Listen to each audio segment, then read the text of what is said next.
Welcome to the Success with Jewelry podcast, where we invite you inside our conversations about business success and marketing for jewelry designers and entrepreneurs. We're Laryssa and Liz, jewelry marketing experts with a combined 16 years of experience in jewelry marketing and proven track records in helping jewelry brands meet their goals. When you listen to or watch this podcast, you get an intimate and exclusive peek behind the curtain of all the things you wish you could know about earning success in this industry. Welcome to episode 82. In this episode, Laryssa and I are going to be chatting with jewelry designer and Pinterest expert Andrea Lee, also known as the Red Pin Geek. She'll be answering some of our questions about the platform and discussing Pinterest's powerful traffic referral abilities. We also want to tell you about our insider community. When you join, you'll have access to extended episodes full of tips that you can start implementing today and further resources about each topic we discuss. In the bonus content of this episode, we'll share current best practices. To get access to exclusive content as well as direct access to me and Laryssa, sign up by visiting successwithjewelry.com. Hey, Laryssa and Andrea, let's get into it. Yes, this is very Yes. exciting today. It's very exciting. Why don't we start with, because Andrea, Laryssa and I have tried to cover this topic before, but I don't think that we have a full understanding of the platform. So first, I'd love for you to introduce yourself and share how you got into Pinterest. Absolutely. So I have a tendency to go all in whenever I'm learning something new that could potentially help my business, and Pinterest is really no different. So when I first started exploring Pinterest, I'd already shifted my focus to online selling after completing Flourish and Thrive signature course, laying the foundation. I think I was among the very first early adopters when they first launched that course. So we've had a relationship for many years now, and it inspired me to set up my first e-com site. But just to like back up and give you a little bit of context, before I sort of made that shift to online sales, I was really motivated to do that, because a lot of stuff, a lot of the traditional channels, I had been really burned by. I had been burned by wholesale, a really well-known high-end gallery that carried my line with really great success, secretly filed Chapter 11 while owing me over $10,000 in artist commissions. So that was like a really ouchy moment. And then a lot of the in-person trunk shows and fairs were mostly misses because of my price points. I mean, people tend to not really be comfortable spending over $50 when they're at like a craft fair or whatever. And so those were just really not great fits for me. And they always left me super exhausted and mentally and emotionally drained. And so that was not a great fit. And then I even explored being a featured designer on a luxury cruise. And that nearly bankrupted my business. And I almost lost all of my inventory, which was tied up in customs for nearly a year after I returned, which was super stressful. Oh my gosh. Yeah, it was awful. And then to add insult to injury, during my time overseas doing this cruise, fraudulent charges completely drained my entire bank account, my business bank account. So bad experiences with like all the traditional channels that jewelry designers typically explore for sales. So taking my business online was really, really appealing because I felt like I could control the outcome of that way better than any other outlet. So, but the only problem was that at the time I had very little knowledge about digital marketing, especially how it applies to product sellers. Because back then, most online educators taught strategies for service providers and course creators. And I only mention this to give you guys hope. So anyone who's feeling really tech challenged, because online marketing does require a certain acumen of being tech savvy. But if someone like me can learn this, it gives you guys hope that anyone can pick this up. It just takes a little bit of dedication and time commitment. But I just did want to throw that out. But so anyway, going back to your original question, Pinterest was really attractive to me because how visual the platform was. And I also use the platform to browse products as well. So I was like, all right, this is a platform that I love to use. It's extremely visual, so it's going to be great for jewelry. So I signed up to get an account audit with a thorough checklist of recommendations, and I just went to work. I went to town on my account, and all the efforts from my activity on my Pinterest profile at the time caught the attention of the internal teams at Pinterest. And I was invited to participate in their beta testing program for a new product that they were working on for release called Story Pins. That product was later renamed as Idea Pins. But I was one of the first people to be brought in to really use it. And so again, like I said earlier, I go all in with anything. And so I went all in when I got invited to be a beta tester, and I created just a ton of content and just feedback sessions constantly with their development teams, doing fireside chats within the organization on my experience using the platform. And so all this led to being invited to Pinterest headquarters in San Francisco to give a presentation to their employees for their annual conference, NitCon, and to participate in their curated creators conference, where they selected 12 creators from the platform to help guide them with the direction. They had a lot of ideas that they wanted to pitch to us, basically to be like, is this useful? Do you think people will use this? So got to participate in that. And that sort of just, that whole relationship with Pinterest sort of just, I mean, it was like, man, I'm hitching my wagon to this company. This company is awesome. And so that's sort of how all of that started. And let's see here. So yeah, that's how I got into it. Oh my gosh. That's I've heard freaking this, awesome. right? I've heard this before, but Laryssa, like, how crazy is that? I love a company that really like values the user experience, and that hearing all of this stuff about how they invited you to like give feedback on new features they were testing, like that gives me so much respect for the platform. And to hear your story and how, you were just trying to build your small business and they were interested in your experience. Yeah, and we continue to have a relationship. I'm one of the Pinterest pioneers inside their Pinterest business community. We just moved platforms. But I'm one of the moderators in there, sort of answering questions, welcoming new members, giving tips of how to be successful with Pinterest marketing. And then we also, as part of this cohort program, we get access to a lot of features that they're in beta test as well. So I've just always had this ongoing relationship with Pinterest, offering feedback, working with their internal teams, and they just there's such a great company. I just feel like the company culture there is really amazing. I do love how Pinterest is a place of positivity. I mean, they really foster that. They have like a creators code. They will shut you down if you are not following the rules. So it's just a really great place to sort of go. It's sort of the only place on the internet that you can go and everything is just positive. There's no like politics or negativity or trolls. It's just a really Yeah, positive place. So that's so Totally. true. I never really thought about how there's no trolls on Pinterest, but it is true. It's exactly. interesting with like Instagram right now, which we talked about a few episodes ago. It's kind of like, where do we go? Like where can designers go to promote their product? And one of them that comes up is obviously Pinterest. So why do you think designers should consider Pinterest and adding it to their strategy? So, I'll be honest, the prestige that came with all of those opportunities that I mentioned of how I got into Pinterest was really great. And that felt really good. But it wasn't until I saw my traffic numbers skyrocket with traffic referrals attributed to Pinterest that I really realized the real value of the platform. And so, not only just that positive experience with Pinterest, but then also like the fact that the platform like was working to send traffic to my website.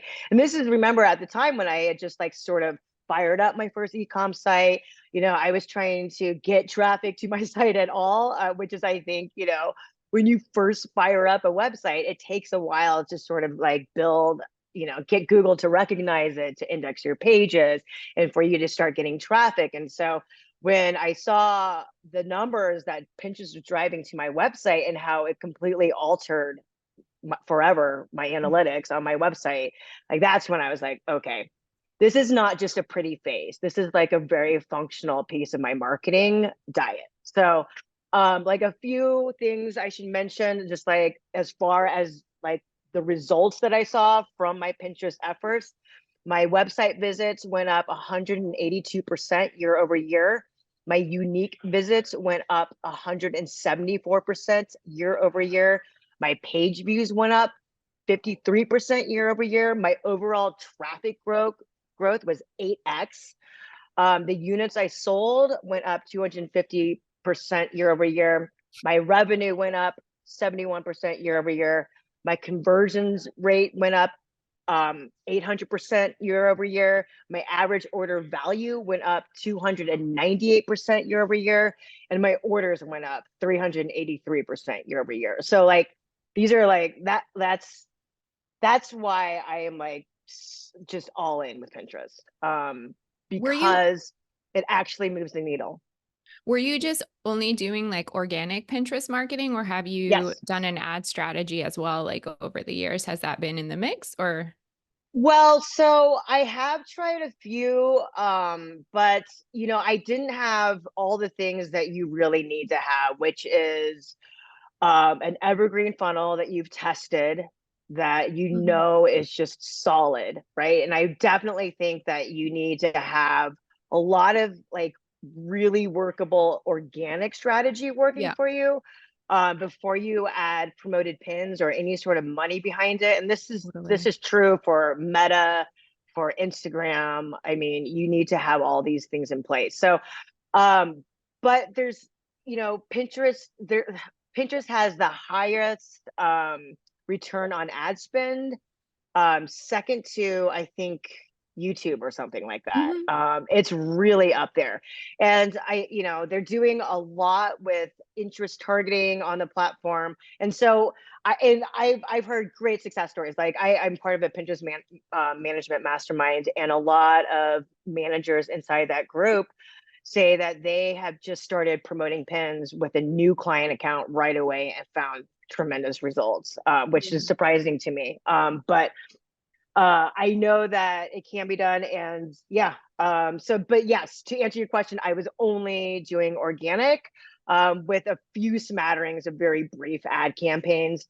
One thing that is challenging when you are a one of a kind designer is that you don't have production lines, right? So if you're funneling money into a sales funnel to go to a specific product and there's only one product of that available, that's like just the cost versus reward is doesn't really make sense for me in that situation. Mhm. And that's basically my entire line is all one of a kind limited collection. So that's always been sort of a hindrance or a mental hindrance to me, um to really go all in with promoted pins. Wow. While we're on the topic of one of a kind, one of the questions we got from our listeners was, if you are doing one of a kind pieces, do you think it's better to direct people to your Instagram or your website? Okay, this is such an easy question. Always, always, always send traffic to your owned property, your property that you own. Never, ever, ever, if you have the choice, send traffic away from the property you own to another platform that you have no control over, Mhm. that has that could be hacked. Your account could get hacked. It could get banned. Hello, TikTok. This is probably happening for TikTok soon. These are these are platforms that we have no control over, and we get free use of them. But never, ever, ever send traffic away from your website. In my opinion, that should be the main source. Like that, you should be funneling everything through your website. Yeah. Yes. And because going to your website, you're telling your brand story, you're capturing email addresses, your products Yeah. are obviously there's so many benefits. And I think that people get consumed with this like Instagram follower vanity metric. And it's just there's so many things that we should be focused on rather than that. Oh, I totally agree, which is my next point. Let's discuss the big meta pink elephant in the room and how difficult Instagram can be for designers looking to get traction. I mean, we talked about ads, right? Ads are getting super expensive, cost per click, because the auction is so competitive, right? We are well past the days where ads were super easy and you just turned them on. It was like turning on a faucet to revenue. It's just not that easy anymore.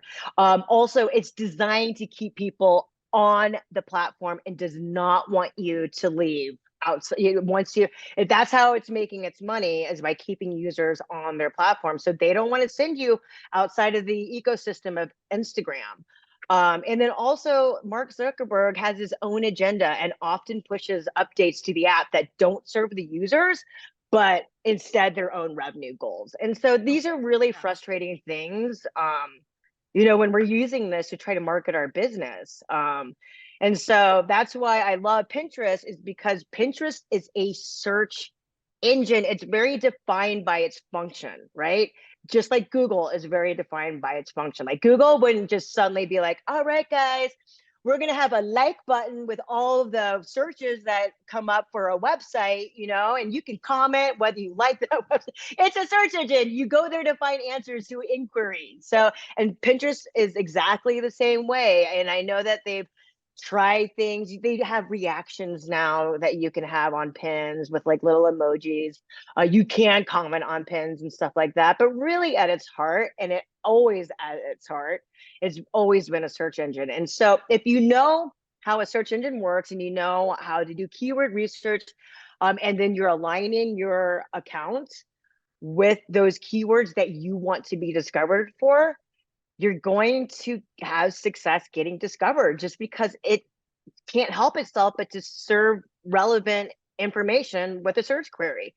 And so I love that you have way more control over how your content gets distributed on the platform than you do with Instagram, because you just have no idea what kind of black box witchery is happening behind the scenes No idea. on a particular day. I know. I was talking to someone who had a call with Meta. They like asked to have a call and they were pushing Threads. They were like, the best thing you can do for your business is to post regularly on Threads. And I was like, what are they talking about? This Yeah. is crazy. Exactly. It's like they don't even care about your agenda. They only care about pushing their own. And so that's really frustrating. And, and also like with Pinterest, I can set it and forget it. Like, and I've done that. Sometimes I've gone way too long of setting it and forgetting it. Because I just get busy doing other things. But you really can. Like, it's a long game. And it takes a little bit to get going. I just really encourage people to stick with it, even when you're not seeing results, just because it is that long game. But once you sort of get momentum on the platform, it's pretty easy to maintain, because then like you have that momentum and you don't need to like feed the beast like crazy, not like on a daily basis where you're like making a new reel every day for Instagram. Like you could literally like do a really targeted pin campaign, maybe do like feature a few product URLs, and just like use a scheduler, pin them, schedule them out, and then just like forget that Pinterest even exists for a long time before you have to like sort of redo that process again. But it's just super easy to maintain once you do get that momentum. And then you just kind of get this awesome, consistent traffic that's being referred to your site on a monthly basis. And it's very reliable. I have a question. Cool. Oh, go Yeah. ahead, Laryssa. Okay, so this is a selfish question because this was like a client conversation I had the other day. I was auditing a client's like full social media scope. Pinterest, of all the platforms, Facebook, Instagram, blah, blah, blah, whatever, was driving the most traffic to their website. But they claimed, and again, you know how it's hard to attribute stuff in Google Analytics. They claimed that everything Meta was resulting in more actual conversions. And so they kind of been ignoring Pinterest because it's not the money driver. However, also important to know, I believe they are spending money on Meta and not Pinterest. Like, what would you say to a client like that that's like, oh, why should we bother with Pinterest, even though it is bringing us traffic, but it doesn't seem to be making money? Well, so just like any platform, there's sort of a strategy that you can sort of apply that sort of covers sort of the user mindset of that platform. Does that make sense? Yeah, totally. And so I think that there is a lot of thought that you need to be sort of thinking about that with Pinterest, because Pinterest really is sort of a full funnel customer journey that it sort of exists on the platform. So like, but when I say that, when people do a search, when they're in the research phase, like they have a wedding coming up or something, and they're like making boards of like wedding cakes and bridal gowns and all of this stuff. And they're really sort of just browsing the platform to gather ideas to save to their boards.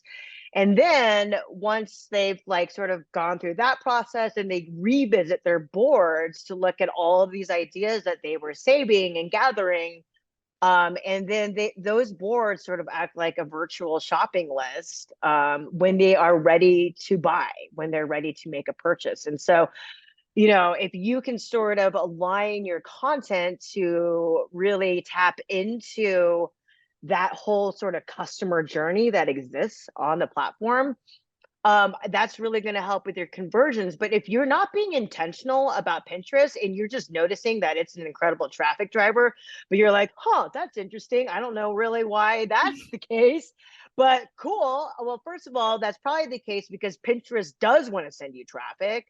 I mean, that's the whole function of it, right? It's the middleman. It's like the butler being like, here's what you need.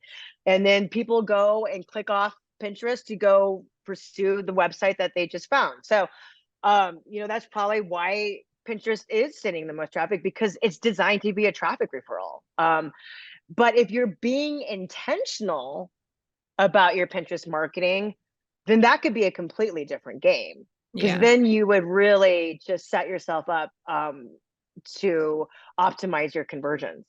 No, I agree. That's kind of what I said. I'm like, look, guys, look how much traffic you're getting. Now it's time to pay attention and like do something with this, But it can be a wake up call because a lot of small businesses, they don't check in to see like where the sources are coming from. And it's kind of like a surprise to find like, oh my God, Pinterest, we're not even really doing a lot there. And holy crap, look at all this traffic we're getting.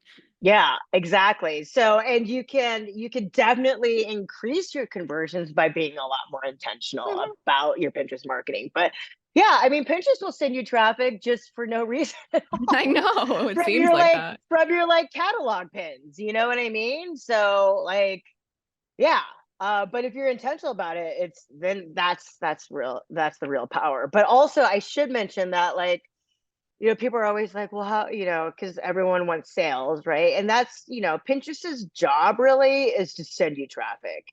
Conversions really are up to you when they get to your website. So like, yeah. So Pinterest is not responsible for making sales for you. That's not its job. Its job is to send people to your website. But if your website is crappy and you don't have a great defined customer journey, you're not answering the questions that people need, that people came to your site for, and your sales page or your checkout page is really clunky. Like if you're not set up to optimize, if your site is not set up for conversions, you're not going to convert. Like, it's just as simple as that. Like these tools that we use, Instagram, Facebook, TikTok, these are tools that work in tandem with all the other things that you need to be doing, like email marketing, like a nurture sequence, like, building your email list with a lead magnet, doing really a great job with your content marketing. All these pieces really, like Pinterest itself is not going to make you a millionaire, like Pinterest like, with email marketing. Like, yes. I know. Say it louder. Everyone in the back. There's no silver bullet. And we know this. We've been in this world for a while now, and we understand that. But people want a silver bullet. They really do. They don't, they want to just be like, I just want a silver bullet that'll make me a millionaire, and just that's it. But it's not that easy. It's so much more, it's so much more nuanced than that. Definitely. And I love what you're saying and what Laryssa was saying too about like just alignment and making sure you have a strategy and you're operating by a content strategy by creating goals and then creating that content within those goals to drive that strategy. I mean, it's just all the things need to be working together. There's not going to be one thing that is going Exactly. And you have to be you have to really think about your content plan each quarter and not just be like, I don't know what to post today. I'll just post this random thing that has nothing to do with anything or aligned with any goal. I mean, it's just, you know, the internet is changing, right? I mean, a lot of us were sort of early adopters to the internet when it first came onto the scene. But we're in a second phase of the internet reinventing itself with the rise of AI and all of that. Google search is changing greatly. That is really going to disrupt a lot of things. Like, it's going to take basically the top 3 sites for a search query and combine the best answer from those 3 sites and then put them at the top of search. So you don't even need to click into websites anymore to get the best answer, because it's going to take the AI is going to take all that content from those top 3 results and basically formulate the best response, and it's just going to be right there in search. So no one, it's like, okay, well, what happened to clicks to your website? This is scary, and so like we're entering just a new phase. I mean, and this is another reason why Pinterest is so great, because like even the SEO tech bros are coming to Pinterest because like of all the crazy stuff that's happening right now. And so yeah. So what was I totally went on a rabbit hole tangent there. I loved that whole tangent. I think Laryssa loved it too. I loved here it. for it. I know, that's our clip for this episode. I know, definitely. I'm like, oh my gosh, we're gonna have to do multiple clips because there's just like so many quotes. There's so already. Okay, we're gonna ask you one more question from a listener, then we're going to move on to our bonus content. But this was from a listener. How do you think about making Pinterest a habit? Like, what's enough activity there? Yeah. So this question is a little putting the cart before the horse. Because if your account is not optimized for the keywords you want to be discovered for, the results from your activity will likely be very disappointing. And so, I would say first, you really need to put the work in to do all of your keyword research, to optimize all of your board titles, your board descriptions. I have a spreadsheet of all of my keywords, including my level 1 keywords and then my secondary keywords that I use to help me write all my board descriptions as well. So every single piece of property on my Pinterest profile has a very specific function that I have completely optimized it for.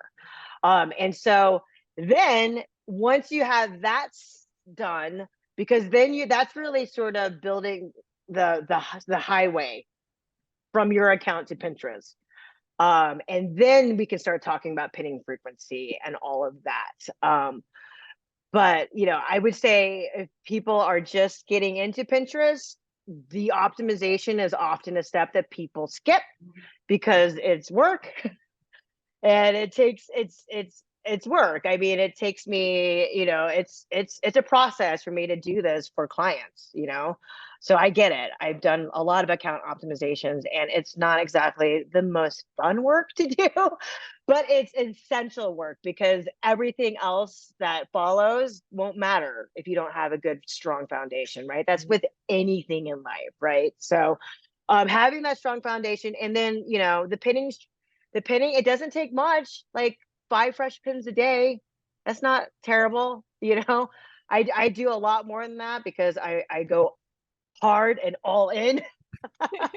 but yeah, 5 fresh pins a day, you're good, but that's assuming that you've done the work to build that great foundation. I've loved An investment. all of this. I want to point out like just how impressive Andrea is in general, just like making it happen for her business, because that's what you need to do. You can't just sit here and be passive and expect your business to happen. You have to do it, and you're doing it. And I'm like just endlessly impressed by you.